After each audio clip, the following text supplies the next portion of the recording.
You have come tonight to the most fabulous and celebrated place in the world. Here on the plateau of Gizeh stands forever the mightiest of human achievements.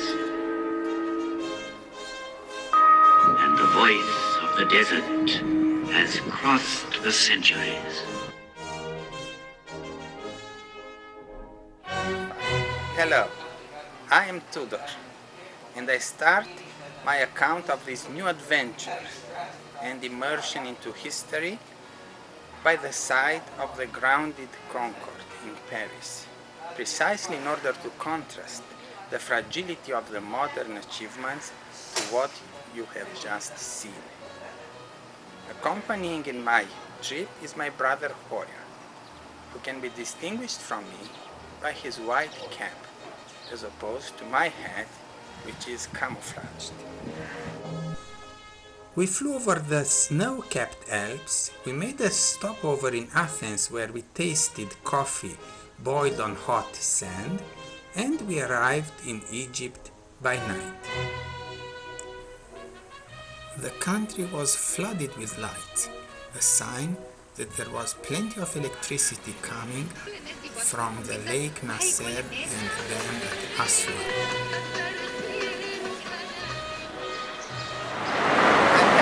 Cairo.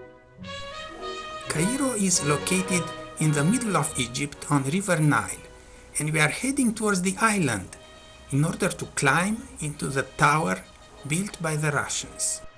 From the Cairo tower we look upstream and we see on the right hand side Gizeh, the posh area of the city, and the site of the pyramids. It's the West Bank. How do we know? Burial places are always on the West Bank. On the east side we see the government and office buildings. Behind them are the narrow streets of the Al-Khalili Bazaar, and in the back is the landmark mosque of the citadel. We are crossing the east side of the city.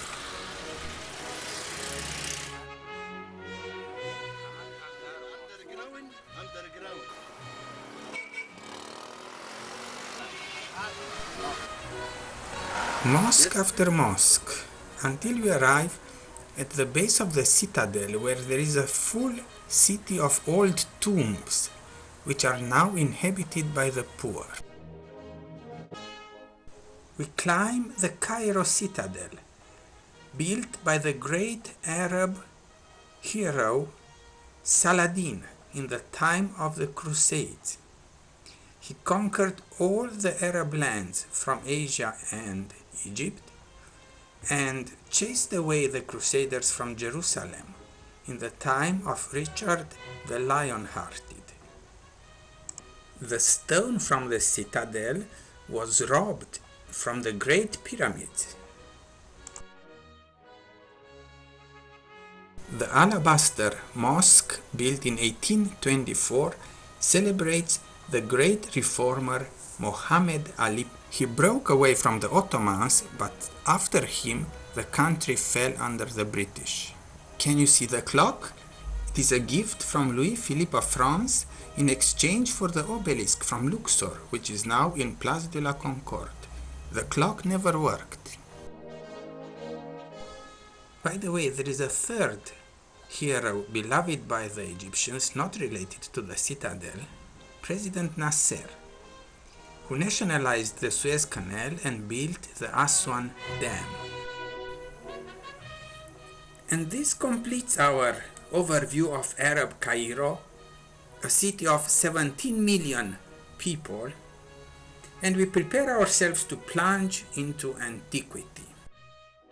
We return to the hotel, which, by the way, like all stores, had anti-terrorist magnetic gates. Most people have seen Egyptian columns in the shape of lotus or papyrus, as in this temple, which displays both types. The papyrus plant grows in the lower course of River Nile in the delta. The best place to see papyrus live is the Papyrus Museum, where we see in fact how paper is made.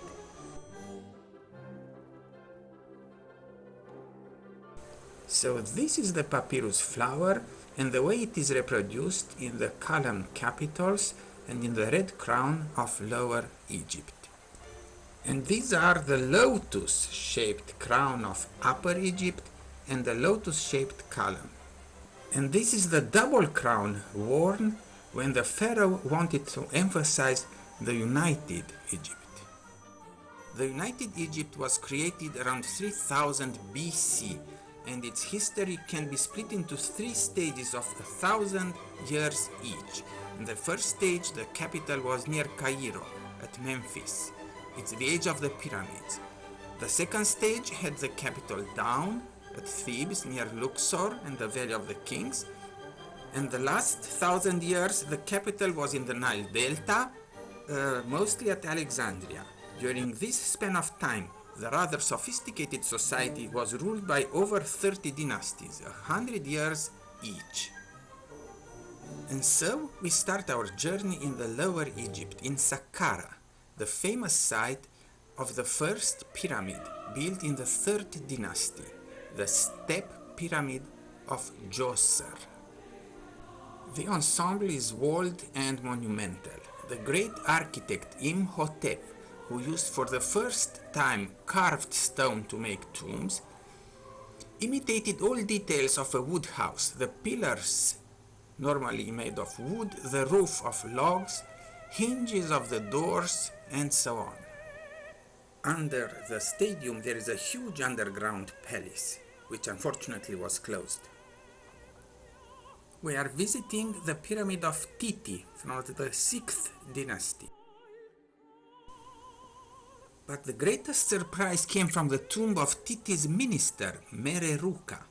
His mastaba, that is a flat-roofed tomb, was a stone replica of his princely palace of 32 rooms, richly decorated in color with scenes of everyday life, agriculture, hunting, fishing, crafts, entertainment, unlike the pharaoh's tombs, which invariably are austere.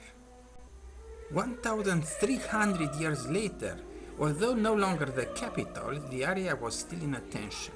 Ramses II adorned all corners of his kingdom with his colossal statues. The straight beard meant that the pharaoh was still alive, and the same meant the left foot forward, as in the army. Note that the statues were originally colored. We are heading now towards Gizeh to encounter the most celebrated pyramids. This is the Pyramid of Cheops, or Khufu, from the 4th dynasty, the tallest, 146 meters high. It is made of 3 million blocks of limestone of 3 tons each. It took 20 years to 100,000 free men working during the flooding season of the year only to complete. The technology is understood. The galleries inside Cheops' pyramid are rather complicated because Cheops changed his mind. Rather than having the burial chamber underground, he wanted it closer to the sun, in the middle of the pyramid. This is the original access to the tomb, always on the north side, and below is the entrance forced by the Arabs and used today by the tourists. We are descending the main gallery to the burial chamber. By the way, Cheops was not eventually buried here. We have then taken a camel ride in order to go round the other 2 pyramids. Watching a camel knee is a show in itself.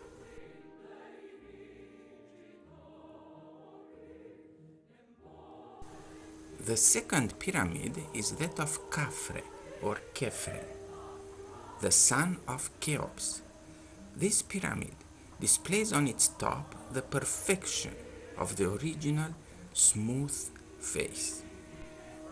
The third pyramid belongs to Menkaure, or Mykerinus. It is the smallest. by respect for the grandfather, but it was the richest. It was covered in granite. It had more chambers, and the gold treasure found in one of the side pyramids alone fills a room in the Cairo Museum. On the other side of the pyramids, we meet the Great Sphinx. It is located near the mortuary complex of Khafre's pyramid, which consists of a valley temple, a causeway, and a mortuary temple at the top. We can see the causeway here, and we enter the valley temple now. Because of concern for the resistance of the cornerstones belonged to two walls, like here. From the causeway, we have a second look at the Sphinx, which is 21 meters high and 73 meters long.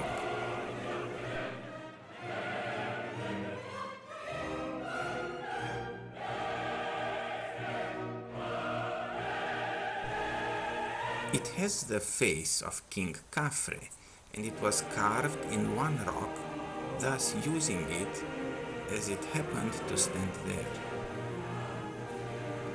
The day continued with a meal in the traditional Egyptian atmosphere.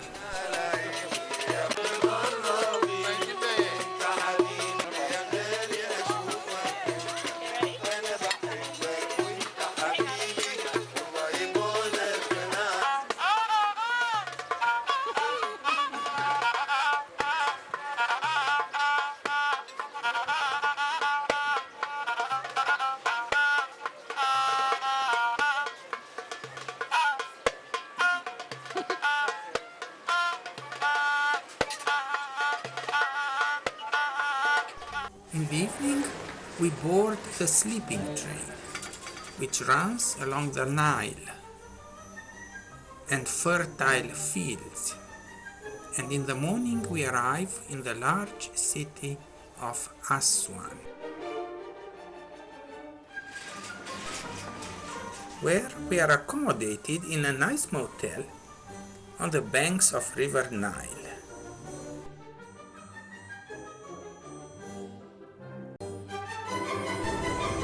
We are taking the boat to the island of Love, Philae Island, where stands the temple dedicated to the most famous family of Egyptian gods, Isis, Osiris, and Horus. Although built late by Cleopatra's brother in the Ptolemaic age, the temple copies identically all the features of the early temples, the gates in the front, in the form of flat pillars, and the representation of the king beating the enemies. By the way, they do not wear armor. The chips were inflicted by the Christians who considered the representations as pagan. A Malta cavalier records with pride that he completed this great job. This is the place where Cleopatra's needle was removed from, now in London. Isis is shown in Philae with Horus, the falcon, and with other god relatives receiving offerings. Isis can be recognized from the chair-like symbol on her head. Osiris is never shown because he is dead, guarding the underworld. According to legend, goddess Isis saw her husband Osiris killed by Osiris' brother Set. Isis manages to bandage back Osiris' body from scattered pieces. This is how Osiris became the first mummy. And to revive him for just one act in which she, Isis, in the shape of a bird, conceived their son Horus, the Revenger. Horus came as a falcon, killed his father's murderer, but lost an eye in the battle. But the other eye of Horus continues to watch for the safety of Egypt from above. Thus, Osiris demonstrated the possibility of resurrection. Isis is the ideal mother, future Virgin Mary. And the slogan, "Collect the scattered pieces," and the all-seeing eye of Horus were adopted by the masons of the future temples and countries. A pavilion